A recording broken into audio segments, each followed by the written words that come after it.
Alright. Before you start filling up this video with hate comments and invisible dislikes, let me first state that I enjoy Demon Slayer.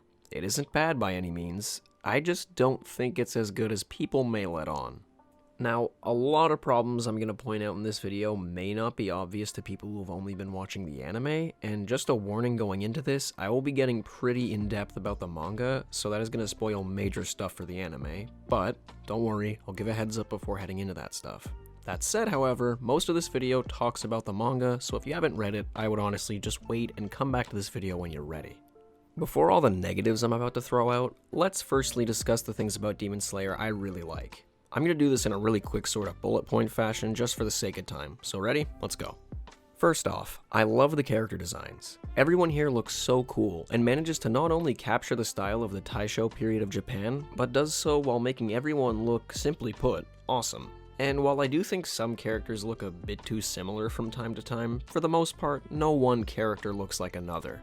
Secondly, the animation. There is no denying how fantastic Demon Slayer looks. Frankly, there isn't an anime currently airing that I can say looks anywhere close to as good as Demon Slayer. Movements are so smooth, lighting so clean, colors pop, and the action.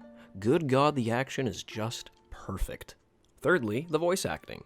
Everyone here is clearly giving it their all, Tanjiro's VA especially. And while the style of humor used in Demon Slayer isn't my favorite, when it comes time for angry or scared yelling that is oh so prevalent in this show, everyone does deliver the lines perfectly. Lastly, the music. Again, there is no way to deny how awesome Demon Slayer's music is. I don't even really know what to say here. Describing amazing music is hard, which is why it's best left to the experts on their own channels. If you have seen Demon Slayer, you'll just know exactly what I mean, especially if you think back to episode 19 or the Mugen Train movie. So, yeah, there's lots to like here, but there was a clear omission in the things I just listed that takes importance over all that stuff, and it's what, in my opinion, holds Demon Slayer back more than anything else. And actually, it's what makes reading the manga so much worse than watching the anime, and that is the writing. When the manga is left on its own, without all the flashy add-ons I just mentioned, wow, does Demon Slayer ever get boring.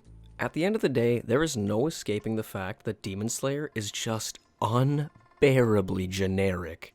Allow me to elaborate. A generic story isn't the end of the world. Lots of shonen are similar to one another, that's a given. My issue arises from the fact that a lot of people are treating Demon Slayer like it's this huge revolutionary thing, when it really isn't. It's fine. It's a perfectly fine manga. If you love it, that's great. I just think that if it weren't for the ludicrously good animation and music, the series wouldn't be nearly as big as it is. Before I bash the writing of the series for a bit, let me say that I am in no way trying to tarnish the work of Koyoharu Gotoge. What she has accomplished, especially for her first manga, is amazing, and I couldn't be happier for her. But since this is her first work, I think there are some faults that can be easily pointed out, and hopefully improved on in whatever her next major work is.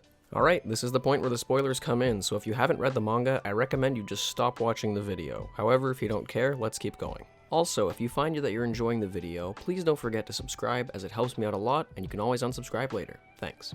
My first big issue with this series is its pacing. Now, correct me if I'm wrong, but I'm pretty sure that from around the time Tanjiro meets Zenitsu to the very end of the manga is like a year, give or take. So if I'm not mistaken, that means Tanjiro goes from struggling to defeat some street demons to defeating Muzan in a year. And yeah, I get that anime protagonists are overpowered, but I think Tanjiro is the most ludicrous example of this I have personally seen. The series is just too quick. I feel like it so easily could have been fleshed out more and given more time to many of its characters.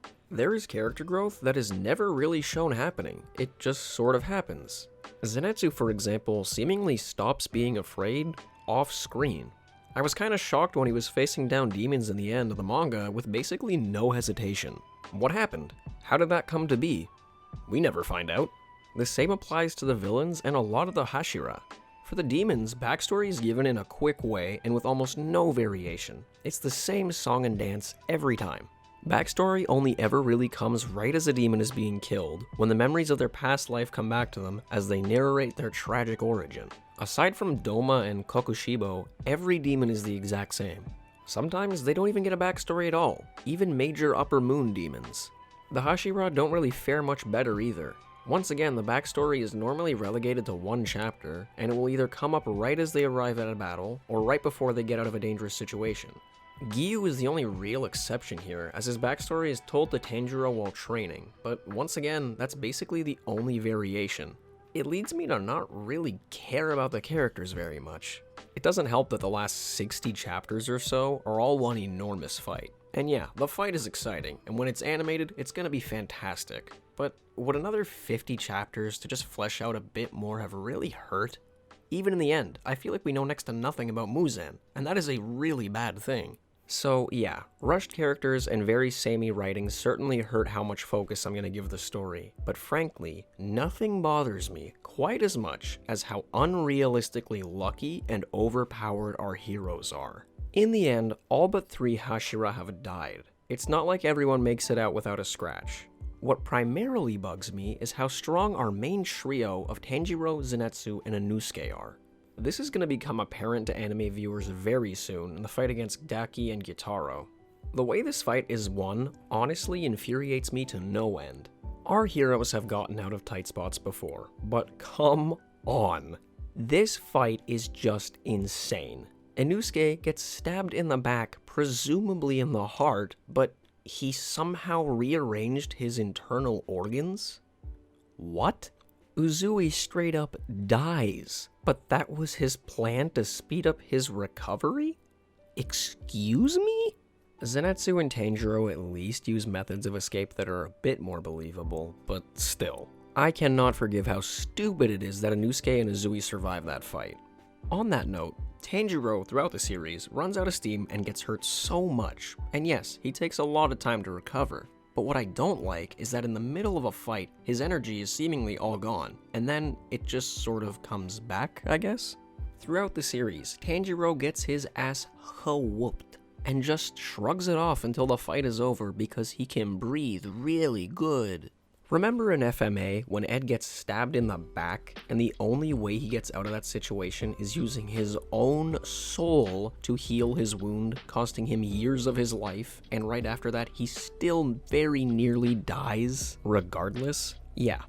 I know these are two different writers, characters, and universes, but man, I can't help but compare the two.